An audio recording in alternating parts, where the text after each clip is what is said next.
welcome to Supper with Stella. Today we are going to be making a lentil chili. So this is a vegetarian chili, perfect for a rainy day. It is rainy and gloomy outside. It's February, so kind of typical weather for this time of year. I really like making this chili because it is budget friendly. It uses mostly pantry ingredients, so it's pretty easy to throw together anytime. And I don't know if you can hear it, but I've got something cooking on the stove behind me, so sorry if there's some background noise.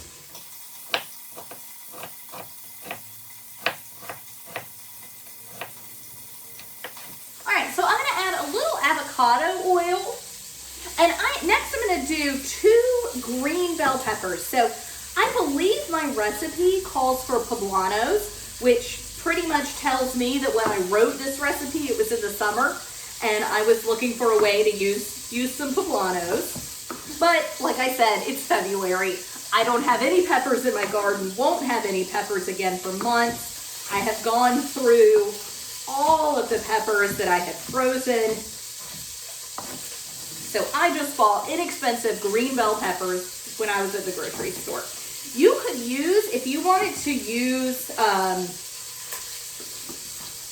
all pantry ingredients just to make this a recipe you could truly throw together at any time. You could use frozen peppers. You could use like a frozen package of peppers and onions. That would be fine. You also could use like the little cans of diced green chilies. That would be a good pepper to use in this as well.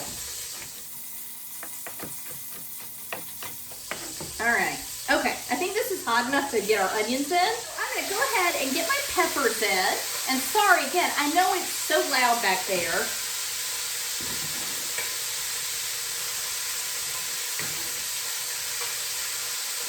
But we are done for a few minutes. I'm gonna salt and pepper these vegetables. And then I just want these to become translucent. I don't really need them to caramelize or start breaking down or anything like that. But I want the onions at least to become translucent and everything starts to soften up. So that'll take a few minutes and I will meet you back here when they're soft. All right, so it's been, I don't know, 5-6 minutes. My onion and my peppers are soft. I'm getting a little bit of browning on the onion. So it is time for me to move on to the next step, which is basically finishing this up, sticking it back on the big stove and letting it cook.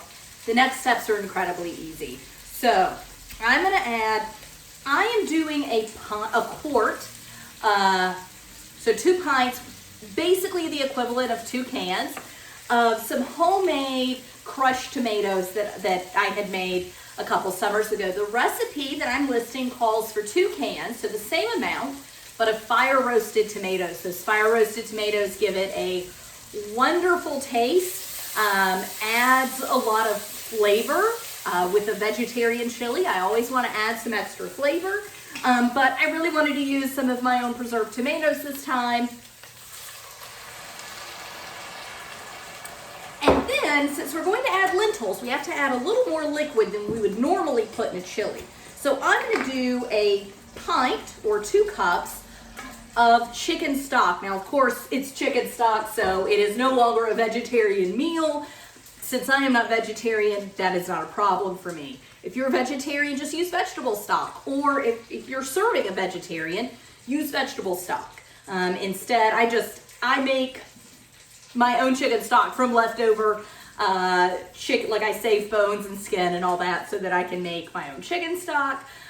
So that's why I'm using chicken. I want to go ahead and get some more salt in here. And those tomatoes, since I made it myself, I know they're not salted.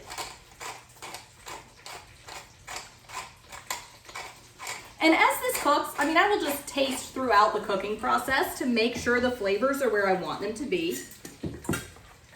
And then I'm going to add a little cocoa powder. So it's a tablespoon or 3 teaspoons, so I don't have to dirty up a tablespoon and a teaspoon measure of cocoa powder. Now, of course, this is not sweetened. It's just chocolatey. it's cocoa-y. It's not even chocolatey because there's no sweetness to it. But it adds an incredible depth of flavor, and I love using cocoa powder in chili. And I'm going to do 1 teaspoon of chili powder, a teaspoon of cumin,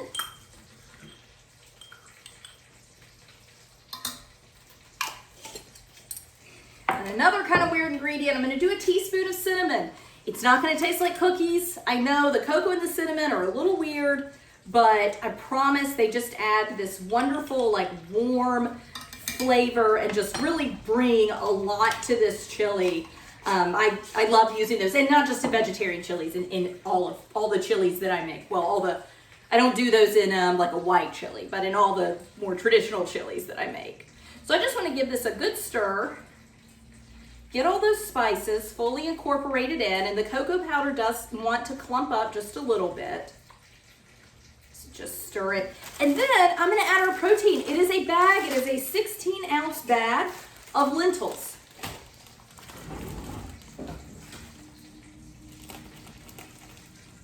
It is what makes this a predominantly pantry item. So you could, most of our ingredients, with the exception of the onion and the pepper, I have all these things in my pantry year round. Onions, yes, they go bad, but I always have onions in my pantry as well. It's really just the pepper is what I don't keep in my pantry all the time. I do usually have some frozen peppers, and I wanted to use fresh, but I do have those little cans of peppers in the pantry as well. So like I said, you could use those.